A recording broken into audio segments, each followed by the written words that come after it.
This is Beyond a Reasonable Doubt with your hosts, Mark Garrigus and Gary Smith. JPS, how are you today? Wearing your LA Dodgers shirt. Trying to be supportive of the city and the team, Mark. How are you? Very good. Well, and speaking of being supportive, what's your prognostication? I mean, I think we certainly are off to a good start. We'll see how we handle the Phillies, but I'm optimistic. Before we go any further, I have to say, not as we record this, but as we listen, I have to wish you a very happy birthday. Well, thank you. I appreciate that, Gary. I had not even thought about that until you just said it, that while we recorded, which, by the way, is one of my friends from high school's birthday, that it's my birthday when this drops. Thank you. Well, happy birthday to you both in that case. It's our birthday weekend. We were supposed to be away, but the powers that be wouldn't let me. So I'm here with you instead, Gary, which is an upgrade. Yeah, well, and a recent return. If for those who may not know, you've been bouncing around a little bit this week. I have, and was you and I were both following yesterday the Diddy Chronicles. In fact, right before I was trying to. Did you see, since you're kind of got your finger on the pulse, an ABC News report about one of the jurors commenting on the sentence? Because I had not seen that, but I literally was out walking the dogs and somebody stopped me and mentioned it. No, I saw some reports saying that some opinion pieces saying that the judge acted as a 13th juror, but I haven't seen anything about comments from one of the actual jurors. That must be breaking very, very recently.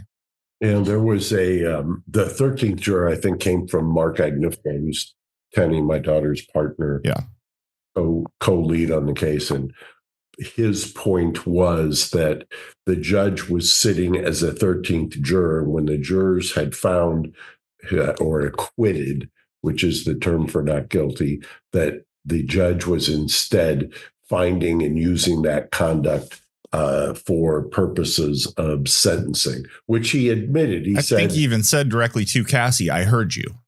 Yeah. Yeah, and was saying that for the acquitted conduct, he can use it for the sentencing factors in fashioning a guideline sentence.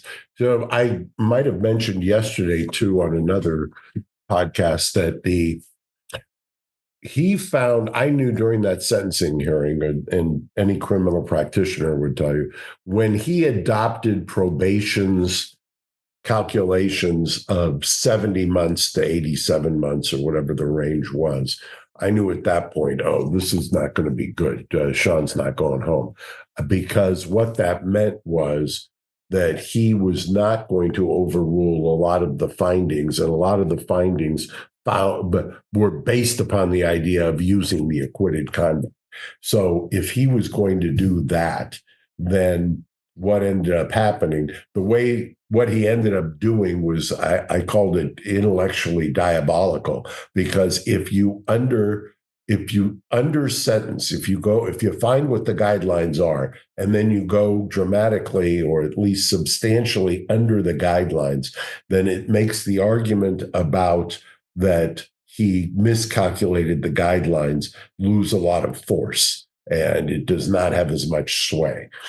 Having said that, I still think there's some substantial issues on appeal, but I don't know that along the lines of that. What did you think? I had set the over-under. Would you take the over or the under? That's interesting, because that's something I wanted to talk to you about. As someone who is forced to, follow what you have said about this very closely over time and over the span of the trial, even going back to before the trial, stuff like that. After the trial was over, I had you predicting somewhere in the high teens to low 20s in terms of number of months that he would get. So I was surprised by some of the conversations this week about people thinking that he may walk out because he only has 12 or maybe 13 months in. So even that initial prediction of high teens to low 20s didn't have him walking out that day. But it seemed like as we got closer and closer to the week, there was more discussion from people surrounding the case that there was a feeling that there was a possibility that he might walk that day. So I suppose to answer the initial question, I was taking the over, but to pose the question back to you, in my memory, it didn't really seem like there was ever a time that you were saying that he was getting a number low enough to walk out on the day of sentencing. No, I don't think so. I mean, I think I said early on after the conviction that the guideline sentence, the way I had calculated, should have come in at 21 to 27, somewhere in that range. And by the way, the thing about, I'm old enough to remember the guidelines and when they were binding. So, and then when the guidelines became advisory. And we went through all of that nonsense over the last 40 years. In fact, I've made the argument and had federal district court judges agree with me that basically that whole span of 30 years, pre-guideline, guidelines, mandatory, guidelines, advisory, was basically nothing more than us collectively in the legal community saying, judges, we trust you. Judges, we don't trust you. Okay, judges, we trust you again. And that's kind of the arc of the guidelines, because the guidelines were designed, as most things are, from a very lofty, idealistic idea that we're not going to have sentencing disparities. So if Puff does a Mann Act violation in New York, that's not going to be different than if somebody else, X, does a Mann Act violation in LA, and it shouldn't be substantially different than somebody in Nebraska or in Georgia. And that, as I said, is a lofty goal, but a virtually impossible goal, because you have individuals that come in front of you, and you can't just, and you heard the arguments yesterday. In fact, when the government was saying, what about this guy and somebody from Cuba in another case, and he got this much. And then the judge actually said to them, yeah, but didn't he do time in jail before the sentencing in Cuba? Yeah, so he was a repeat offender. So that wasn't really apples to apples. Yeah. And that's kind of the problem with this idea of thinking that there's some monolithic structure you can lay over an individual when you're sentencing them. Every case is unique. Every human is unique. And even though there are a lot of similarities in a lot of crimes, the expression on all fours, I think, is honored in the breach. Yeah. And just to go back to some of the sentencing stuff that you were talking about, I have it right here that the judge has somewhat handcuffed the ability not to appeal, but to be successful on appeal, because he adopted guidelines that were higher, then came in substantially under the low end of those guidelines, but still, providing a sentence that was going to keep him, behind bars for a significant period of time. It's going to be hard to go to a judge and say, hey, this was done unfairly, when the judge is going to look and say, well, the guidelines say the low end should be 24 months more than he got. I think that's exactly it. And I know that there will be lawyers who listen to this who will tell me, Mark, that's not, that doesn't hold together. And what I would respond to them in advance is, if you've read enough appellate opinions in the criminal law, you will see that is a district court safety valve that they do preemptively for this circuit court. That makes sense. When you go below the guidelines, it doesn't. You're avoiding the idea of some circuit court saying to the district court judge, you miscalculated, you're off base, you can't do this, I'm going to remand to have you recalculate.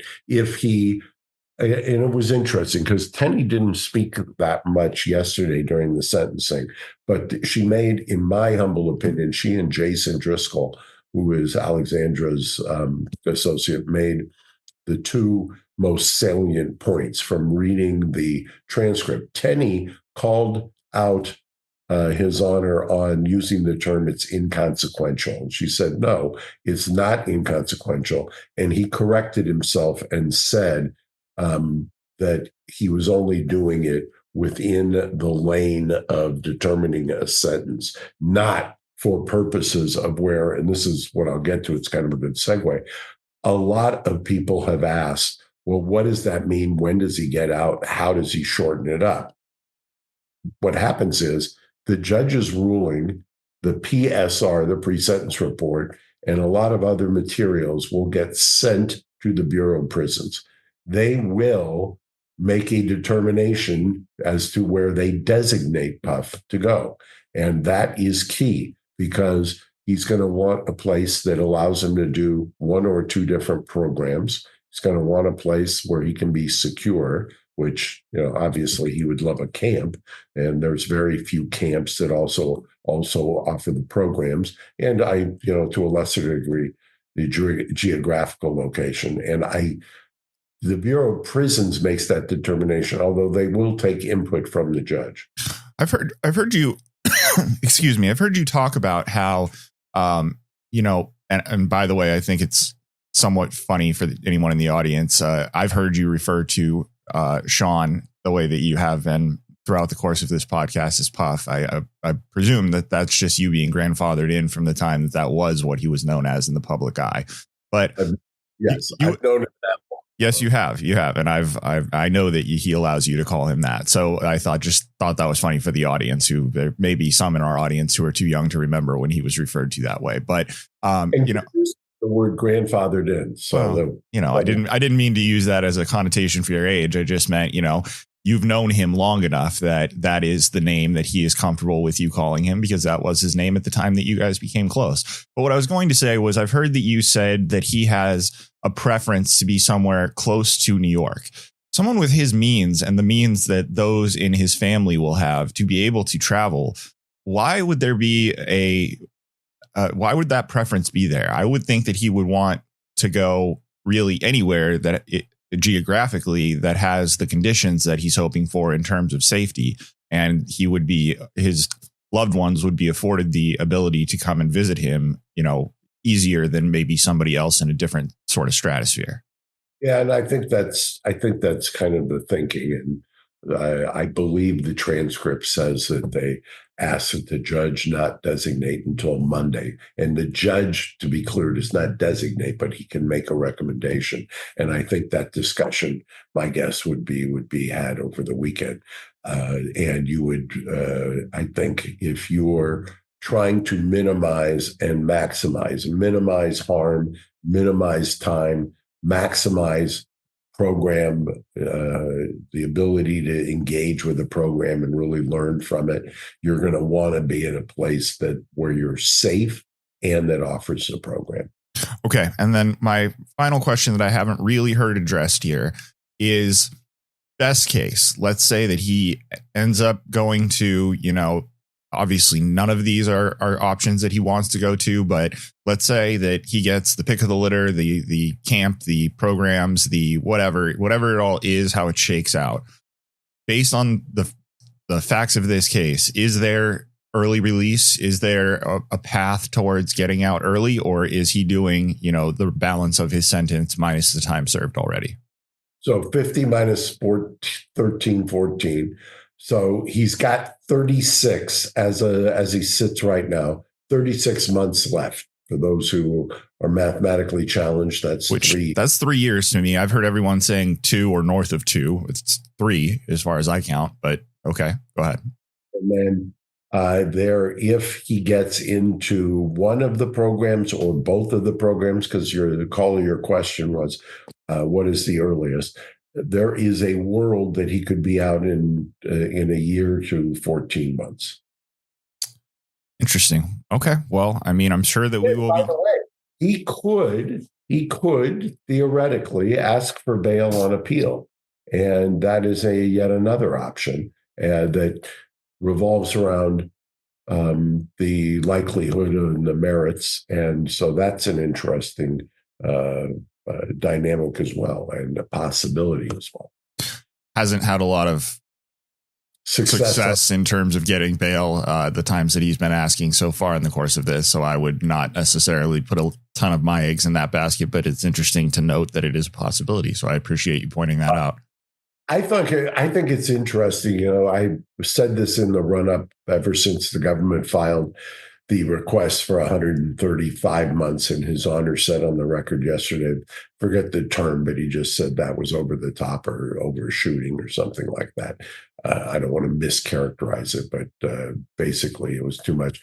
But what it does mentally and why the government goes so crazy is I think when the defense said 14, the government is fearful that they're in their thinking that the judge is going to let him out basically time served. So we have to go so crazy that the midpoint, even if you fight against it, is where the judge will really be at. And then the arguments take you around or hover around the midpoint. So 135, 14, 149, you're looking at 75 months, which, by the way, also is right smack dab in the middle of what they call the heartland of what probation said the guidelines were. And so, and ironically, where the judge landed up, or maybe not ironically, and then he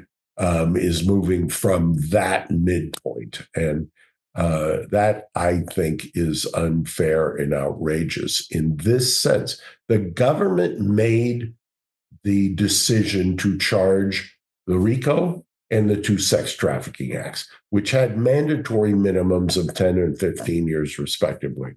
They lost. They should not be, and now they get to say, well, he doesn't get 3 levels for acceptance, which is a substantial amount of time. And he should get 2 levels for obstruction. 5 levels, basically, is what they were trying to do and make the argument for. My feeling is there should be, and I would implore the people who handle the sentencing guidelines, if the government swings and misses, they should be given either a timeout on sentencing or what those 5 levels should be doubled down against them. The defense should get for prevailing against an overcharged indictment and taking the chance. If you're going to punish people for going to trial, you ought to reward them for winning at trial. And I think that's a fatal flaw in the system. All right, last thing, it's been bandied about on your other podcasts, and I've heard about it over the course of this trial. What do we think about the avenues for possible clemency or a pardon? I think he missed a wonderful opportunity yesterday to articulate. I think Harvey made a great point. You're referring to Two Angry Men. I am referring to Two Angry Men. And for those who haven't listened yet, you should go listen. You can find it at the Los Angeles Magazine, YouTube, or anywhere you get podcasts. But yeah, Harvey made a very good point in that episode. Yeah, and that I think it's still clearly in play. If anybody, I'll bet you as Sean is sitting there, and I haven't talked to him, so I'm speculating, but I'll bet you as he's sitting there, he's saying to himself, you know what, I got prosecuted here because of who I was and a tape that was released. And that tape that was released was not what I was charged with, but that's what I'm getting punished for. And that's true. I mean, we heard it yesterday, right? Right. All right. Last thing. Sorry. I know I said last thing before, but last thing. Yeah. Speaking of tapes, the defense played a tape in the sentencing. I've seen it. I'm sure some of our audience have seen it. It's readily available if you go search. It's about 11 or 12 minutes long. I thought very well done.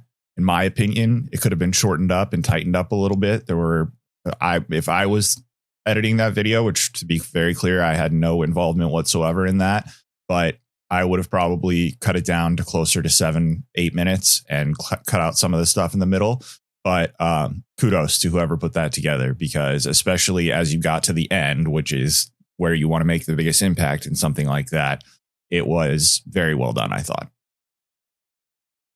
Yeah. Sorry, I'm not looking for you. I know it's hard for you to respond to that, but I just, I wanted to point out that was whoever did that did a very good job of putting it together and, painting a lot of the good that he has done and sort of pairing that with, pulling at the heartstrings with some commentary, first person to camera from family members and kids and stuff like that.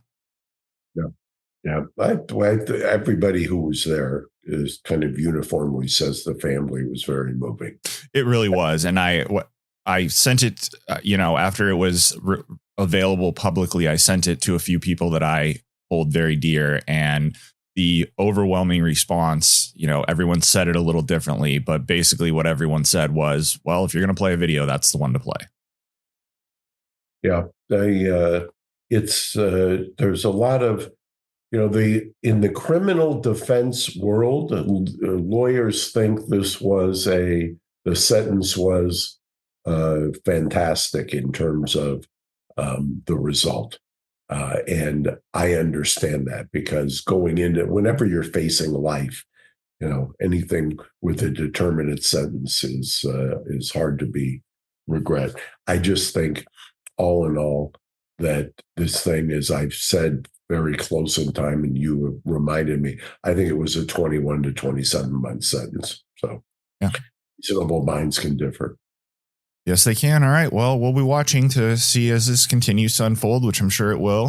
Mark, thank you very much for making some time on your birthday weekend, and I hope that you have a fabulous day celebrating with friends and family as people listen to this. Appreciate this. Thank you. Absolutely. Have a good one. Bye-bye. Thanks for listening to Reasonable Doubt. Subscribe on YouTube at youtube.com/Reasonable Doubt Podcast.